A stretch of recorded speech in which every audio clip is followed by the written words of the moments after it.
Assalamualaikum dan salam sejahtera kepada semua pembaca berita politik semasa. Semoga hari-hari anda dalam keadaan baik dan sentiasa diberkati. Parti Bangsa Malaysia PBM kelihatan semakin ketara berdepan dengan krisis kepemimpinan ekoran beberapa perkembangan yang berlaku hari ini. Pengasas parti itu, Larry Seng, mendakwa berdasarkan rekod Jabatan Pendaftaran Pertubuhan, dia masih memegang jawatan Presiden sekaligus menolak keputusan Majlis Tertinggi PBM yang mahu menggantikannya dengan Zuraida Kamaruddin. Dalam kenyataannya hari ini, Seng turut mengumumkan penggantungan jawatan dua tokoh penting PBM iaitu Hizwan Ahmad dan Zakaria Abdul Hamid. Hizwan merupakan Setiausaha Agung PBM manakala Zakaria menjadi Ketua Penerangan parti berkenaan. Kedua-dua mereka dianggap sebagai orang kanan kepada Zuraida. Penggantungan Hizwan dan Zakaria itu dibuat Seng berhubung peranan mereka meluluskan pelantikan Zuraida untuk menggantikan penyandang kerusi Parlimen Julau tersebut. PBM ditubuhkan pada November 2021 dan Zuraida hanya menyertainya pada Mei lalu. Sebelum itu Zuraida merupakan Ketua Wanita PKR sebelum menjadi Naib Presiden Parti Terbabit. Ketika langkah Sheraton berlaku pada Februari 2020, dia merupakan salah seorang ahli Parlimen PKR yang berpaling tadah sebelum menyertai Bersatu.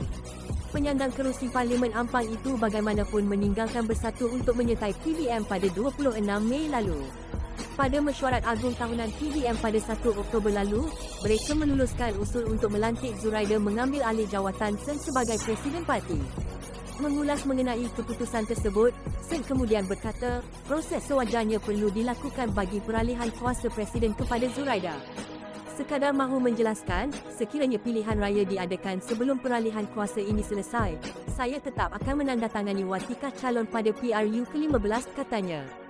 Minta Seng hadir mesyuarat. Majlis Tertinggi PBM kemudian bermesyuarat pula pada 7 Oktober dan mereka mengisytiharkan Zuraida sebagai Presiden Parti secara rasmi. Dalam kenyataan hari ini, Seng mempertikaikan kesahihan keputusan mesyuarat Majlis Tertinggi itu, antara lain kerana ia bukan dipanggil oleh dirinya selaku Presiden.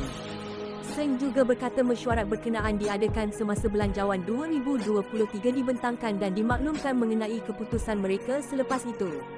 Kata Seng, Zuraida tidak boleh menjadi Presiden PBM kerana jawatan itu bukannya kosong ketika ini. Saya mengutuk sekeras-kerasnya muslihat politik sebegitu yang menjejaskan kepercayaan kepimpinan saya dan menimbulkan kekeliruan kepada ahli parti dan masyarakat umum, katanya. Seng juga menjelaskan penggantungan Hizwan dan Zakaria akan berkuat kuasa sehingga jawatan kuasa tata tertib ditubuhkan untuk menyemak perkara itu selepas PRU berlangsung.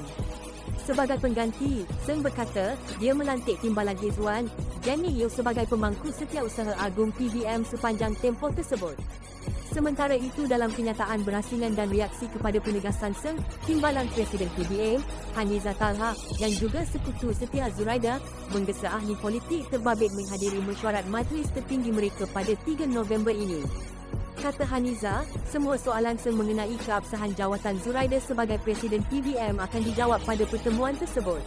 Panggilan untuk mengadakan mesyuarat ini termaktub dalam Pasal 21(1) Perlembagaan PBM yang membolehkan Majlis Tertinggi atas permintaan bertulis oleh sekurang-kurangnya 1/3 daripada jumlah keseluruhan ahli Majlis Tertinggi untuk diadakan mesyuarat bagi menyelesaikan isu-isu tertentu, katanya.